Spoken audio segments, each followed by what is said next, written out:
And welcome back. It's an election year for all 90 members of the legislature. A few are running for higher office. A few have bailed out to run for higher office.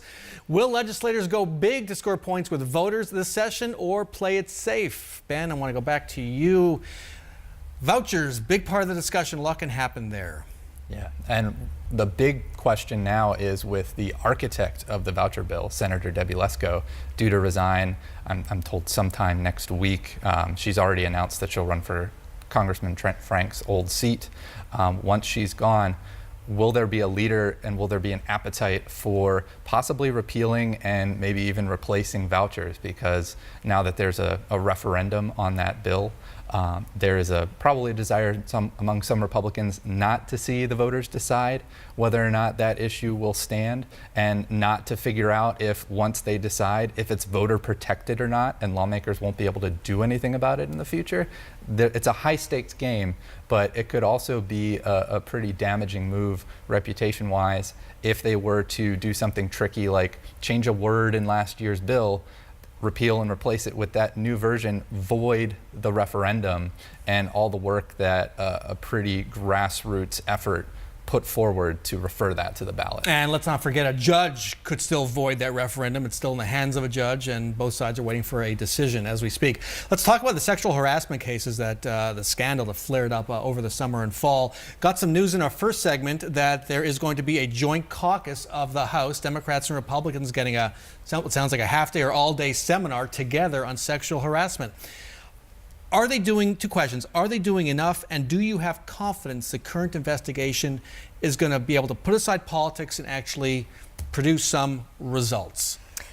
There's no reason to doubt that the investigation is going to find the truth, and so what is enough is really a judgment call in any given situation. What we would do in the private sector might be slightly different than what would go on in a legislative context, but I do think you'll see bills specifically rising out of the #MeToo movement in both the House and the Senate. Those will come together to make some progress. Frankly, it's an embarrassment that we don't already have something on the books here. So I think that you'll see advance and pass and be easily signed into law by the governor.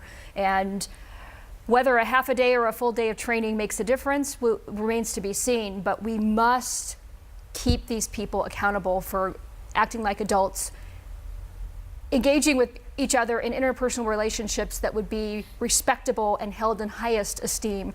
They are elected members of the legislature. They need to act like grown-ups. So mandatory attendance for all 60 members of the House on Tuesday. Do you think it'll make a difference? Well, it depends. Are they allowed to have their phones with them? Because if they have their cell phones and can just sit there all day going like this, no, it won't make a difference. A seminar isn't going to make a difference. It's a change in culture that you need, and that only happens if you hold each other accountable and you hold yourself accountable. Look in the mirror, look at how you're acting toward people, and as Christine said, grow up. Grow up. Yeah. Ben, other legislation you expect to see bubbling up this session? Well, the Senate President has talked a lot about working with one of his private sector businesses, school tuition organizations, to adjust a cap on how much corporations can claim as a tax credit to avoid paying taxes to the state. That's been ballooning out of control. By 2020, it's going to be a $100 million or more tax credit.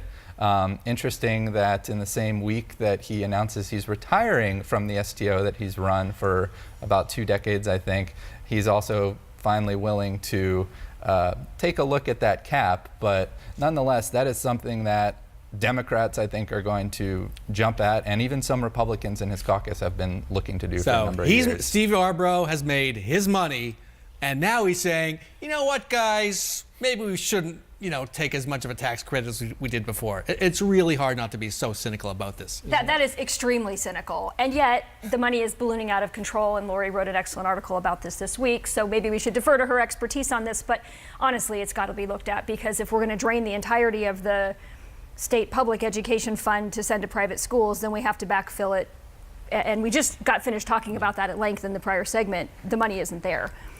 And even if you snicker at the circumstances, like it or not, the 20% inflator that's built into this tax credit is eventually going to get out of control. And the Republicans who have been pushing for a couple of years now to take a look at this, they're not snickering. They're saying, thank you, Senate President Yarbrough, for finally bringing this up, because for better or worse, you're the pro school choice guy. If anybody can get this through, it's you. Well, So. let's not say that he exactly brought it up. Others have proposed it in bills for several years, and he's actually been the one to block it from coming forward. I think they have to look at the whole tax credit for school. If you can't fund your basic obligations to schools, you ought not have tax credits that take away money from the schools. I think there's another issue that could Real bubble quick, up. 15 seconds, please. Oh, 15 seconds. ASU, property developer, essentially conferring its tax exempt status to allow state's largest office development, which means no property tax money coming into the system, which means we all pay more to make up for that. A lot of attacks on ASU going on right now. Interesting. When we come back, the surprises in store at the Capitol this session and some of the kookiest bills. But first, here's the week in sound bites taken out of context. I, of all people, know that politics can be frustrating. Again, it is absolutely laughable to think that somebody like this president would run for office with the purpose of losing. That was a laugh line. It's a taunting tweet to say that he has a larger nuclear button. I think it's just a fact. The president of the United States is starting his own award show for the media. The Stupid People's Choice Awards are what they're calling it. We'll see. We'll see. The president's still exactly who he was yesterday as he was 2 years ago. I love the food in the White House. The White House is the greatest restaurant.